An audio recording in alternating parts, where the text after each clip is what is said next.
What up, everyone? Back to it today. Yesterday I was doing a lot of drilling, a lot of just trying to mock up the mountings, which you'll obviously seen up to this point already. And then I had some work stuff to do, so I kind of stepped away, and I was kind of mulling this over a little bit last night. And it's good to step away, just life in general, right? Kind of take a step back from things and reassess. And obviously, trying to come out on the other end with the same end goal, but maybe in a better way or a less stressful way. And the more I was thinking about it, I'm having this rear fender repainted when I have the gas tank fixed, and I had the gas tank off and stored it in a terrible position, and gas leaked out and kind of pulled up on the tray, and then started to peel the paint on the underside of the gas tank. So you can't see that from here, but the tank needs to be repainted. So while the white for the paint is being mixed up because there's some pearl, I want to have the rear fender repainted because this seat is going to be the last seat iteration. It'll just be nice to come in with a freshly painted seat, but also, and I'll show you in a few minutes when I take the fender off, I've got a lot of holes drilled in this fender from different iterations of the seat since I did like phase one of this project. They aren't going to hurt anything per se, but I mean, it'd be nice to have them closed up for rain and rocks and debris and all that, just getting underneath this seat.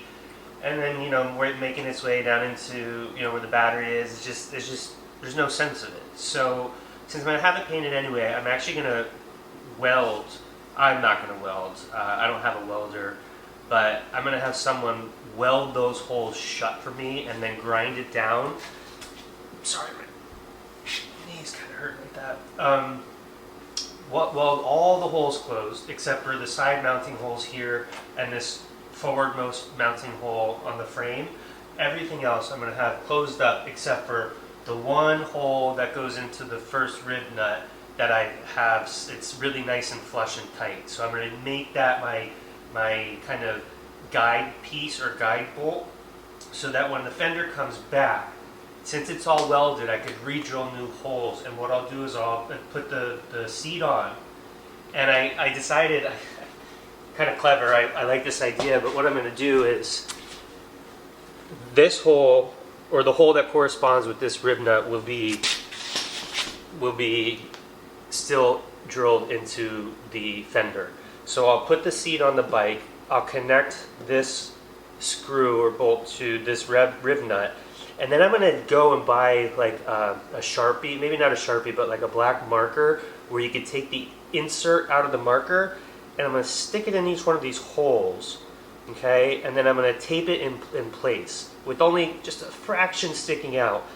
And then I'm going to crank this screw down on this foremost or forwardmost RIVNUT and crank that down until the marker spots hit the fender and mark the paint with marker. And then I'll take it off, let that dry, and then I'll take painter's tape and I'll put painter's tape around the entire fender just to protect it from metal shavings. Take a punch a little divot so the drill bit doesn't walk, and then drill those two holes so they should be so exact and so precise to fit these two RIVNUTs. Because I was trying to do it like underneath the fender, and it wasn't ideal, and I wanted to do it when the fender was on the bike versus trying to do it with the fender off and then trying to make it all fit. So that all being said, I'm actually back to the disassembly phase, and since I'm going to do that, I could also now move to reupholstery of the rear of this. So what I'll do is I'm just going to take the fender off, I'll show you the drill holes, and then I'm going to move to paint and reupholstery. And then when it comes back to reassembly, the only thing that I'll have to do is just drill those two holes for the fender, rear fender for the seat, and then the rear end, middle end section of the bike is done. Connect the electrical and the battery all when it's time, and then I can move to the charging system for the devices, the handlebars, rewiring the internal wiring of the handlebars, doing the whole front end, putting the forks back on, front tire, reassembly, fuel pump back in the gas tank back on the bike after it's been painted, and then I've got a business venture starting early next year, so I really want to get this done. If not, I don't think it'll be done before New Year's, but certainly, you know, the majority of it done, so that when I've only got a couple hours here or there in Monday or in January and February, I can get in here and there's not a lot left, so that once riding season hits, I'm good to go. I'm ready to hit the road, and that's it. So I'm gonna get to it. Quick disassembly. I'll show you the fender, the holes that are gonna be fixed up, and then I think I'm out of here then. Yeah. All right, get to it.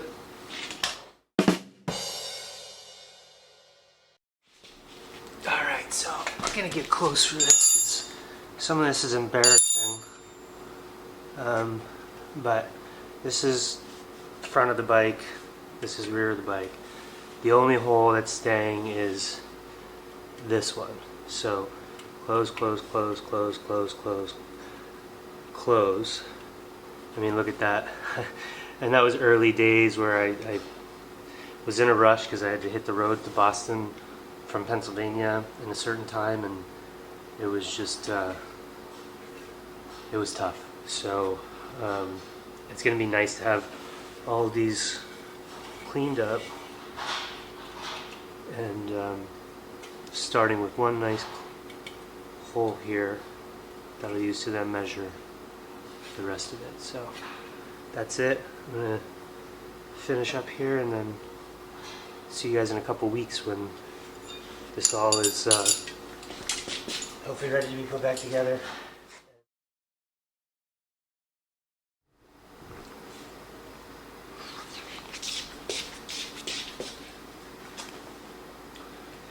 What up?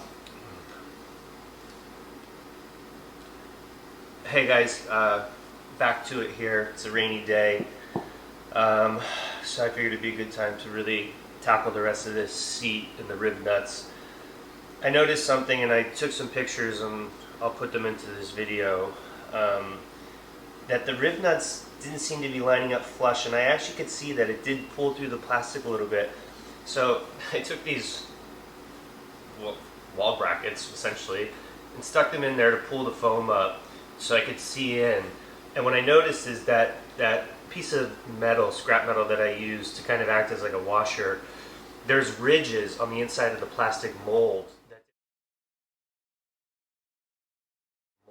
that didn't allow it to sit flush. And I think what happened is that when it started to crimp the rib nut, maybe it was angled slightly, and the part of the rib nut that crimps actually pulled through that metal because it probably wasn't sitting flush. So if the metal was there and it was fixed in place, but as soon as I took a screwdriver and kind of gave it a little pop, it came right out. So it was on hard enough or strong enough that I couldn't pull that metal out with my fingers, but a little bit of leverage with the screwdriver, and it came right out. So you can see there's no tank, there's no fenders. I took everything off over the weekend to have some touch-up paint done, and the area of the gas tank that I messed up.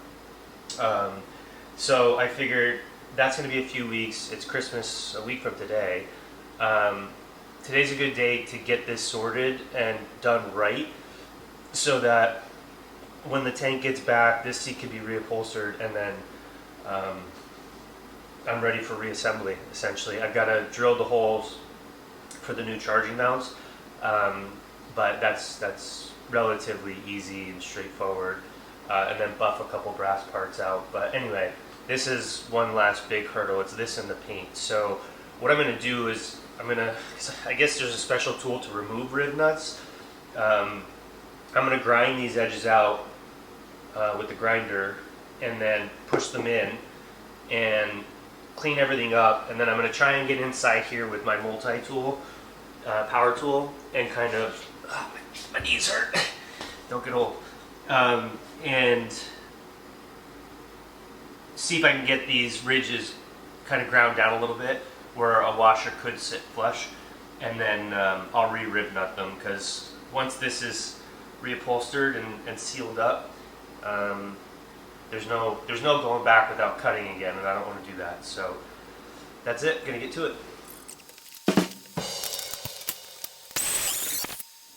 So I'm realizing that this is just too loud and too many sparks for inside of a storage unit. So I'm going to take all this stuff with me, and it's raining today, but it'll only be about 5 minutes. So hopefully what I could do is find a break in the rain and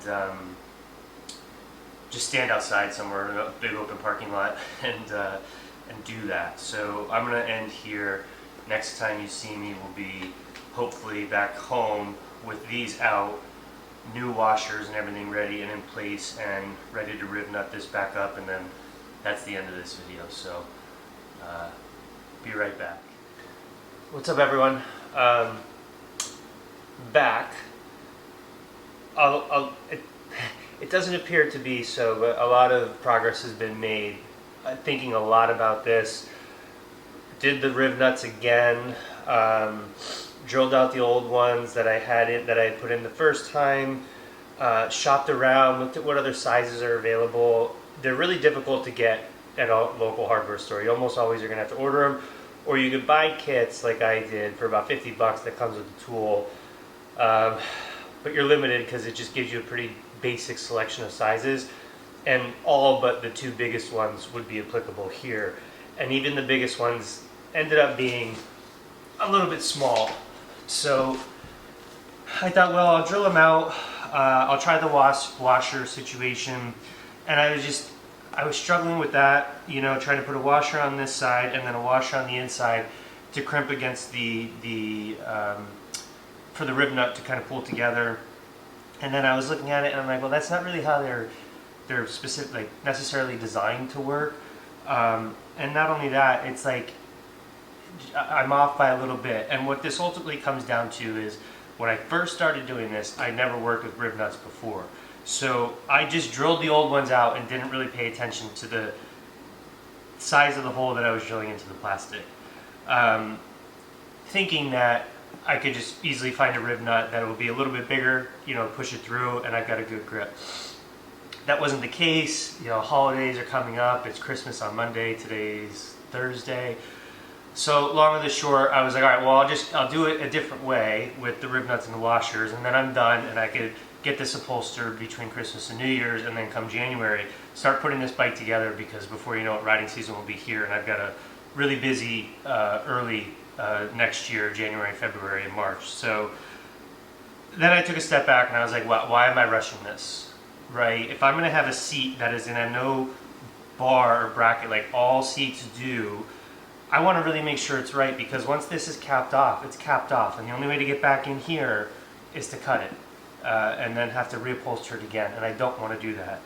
So what I've decided to do, and you could say I even put a little like JB weld on the outside just to kind of fill the gaps up and kind of make it nice and smooth. I'm drilling these out again, and I'm doing this right, you know, and not that I was doing it wrong, but I don't think I was doing it as good as I could, or how RIVNUTs were necessarily designed to be used properly. And believe me, I put a bolt into each one of these last night, and I twisted it and pulled it, and it was all right, you know. But the problem is, I'm not really necessarily worried about an acute torque or twist situation, because, you know, it's fixed up front, it's fixed in the back, so there's not a lot of this, and there's not a lot of this movement either, because it rests, you know, all along the seat, and there's certainly not a lot of this. However, it's a motorcycle. It's over time. It's every little bump that you hit, and you don't realize it, but that suspension is moving all the time when you're moving. Most people only really pay attention to it when you get a big bump, or you're in a turn and you're really using the suspension to kind of pull you through the turn or push into the turn. But it's just over time, and I don't want to be in a situation where I'm riding down the road and I've got, she's on the back, and not that I'm even worried that the seat would fall off, but it would just be such a pain for one of these to break loose. And then I'm like, well, I'm down to 2. So I decided this morning, I went and I bought, and this reminds me of, like, I don't know, college or high school physics maybe, or chemistry, some sort of science, a digital measuring tool, right, that will allow me to zero in. I'm sure most of you have seen these, but will allow me to zero in. Let's see if I can get this to zoom on it. There's a glare there, sorry. It's zooming on me because I'm in the background. Maybe because I'm bigger. But anyway, you loosen this knob up here, you use the dial there with my thumb, and I know it's flipped and reversed on your end, but essentially you get it to its exact measurement and you lock that in, it holds this in place, and then you could really get a precise measurement on what you need to do or what you need to measure. So what I'm going to do here is I'm going to drill these rib nuts back out. I'm going to go online, see what the closest size up, one size bigger than what my current hole that is drilled into the plastic seat is. And then for those rib nuts, they actually give you the precise drill bit size or hole that you need to drill. And what I'll do then is I will drill the hole out. I'll use this to measure. I will drill out the hole precisely to what the rib nut is designed for. And then I will order those rib nuts, and they probably won't get here until after the new year. That's fine. Put them in here, and just, you know, in the back of my mind, rest assured then that as I'm riding, if I'm on a 300-mile, 400-mile trip, that I've got rib nuts that are actually beefier and stronger than the ones that Saddlemen used. Not knocking Saddlemen, the way that they did it was great. I customized it, so I have to figure out something different. Larger than what was originally used and was designed for this seat, or what the seat was designed for, but also adding one. And the other really cool part of this, and this is why, you know, I put so much time and effort into my other seat, because it was really special, and it is a special seat, and I'm really bummed that it's going away. But it's really important to me that she's comfortable in the back. So, and like I said, I've got less slippage, I got more support. I just wanted to do it right, and it's important to me that the one cool thing about this is, even though I'm losing that map and all that, is that this could be mounted directly from underneath my fender. I'll put a little Loctite on the threads, twist it in, and there's no bar resting on my fender. And, you know, what that looks like to me is that, you know, maybe one day I can come up with a really cool quick release system for the current seat that I have, the old world map seat, where I could, no, I'm not going on a ride with her, she's not coming, you know, anytime soon to go on a ride with me.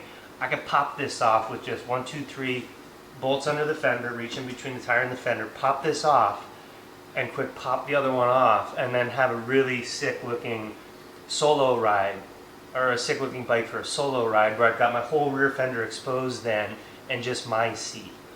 Been a little bit crazy probably, but I already have that seat, I already made it, and it would really kind of give this bike like a multi-dimensional look, depending on if I'm riding with a passenger or I'm riding by myself. So I decided that I'm going to post this video with this explanation, kind of let you know what I'm doing, and what I'm doing doesn't change anything that I've already done. So this way I can get this video out, posted, and behind me before the holidays hit. And the next video then will be hopefully the larger rib nuts in, completed, upholstered, and ready for reassembly on the bike once I get the gas tank back, which I royally screwed up. I took the gas tank off the bike, put it in a plastic container, forgot to plug the emergency drain line, like hole, had it tilted the wrong way, gas leaked out. I had no idea it was out, you know, I didn't have it inside the house. And the bottom portion of the tank sat in the gas and just completely bubbled and corroded the gas off. So what turned into like a cool over the winter upgrades job turned also into a new paint job for my gas tank. So I'm just going to leave it at that. I'm an idiot, but anyway. So I think that's it, just kind of me rambling on here, but I'm getting a little bit more interaction with people posting on the video, so please continue to post, ask questions. If you want to see more, if you want to see differently, if you want to see things that I speed up in regular speed, let me know, because I've got the original files. I can kind of just cut out sections and send them to you. But yeah, I wanted to kind of wrap this up, because this is taking a lot of time recording and editing for something that I'm going to be repeating what I've already done with this. So hopefully next time you see this, I've got it reupholstered. Maybe I could incorporate that old world map into this as well. I've got some ideas, we'll see. But that's that. Happy holidays. hug your loved ones, spend quality time with people. That's the most important thing in life, is quality time with the people that we care about, because it's very finite. You know, we're very limited on the time that we have and the free time that we have to spend with people. So yeah, have fun, eat lots of food. If you like beer or wine or whiskey or whatever you like, indulge. Be safe, be friendly, and I'll see you after the new year. Rock on.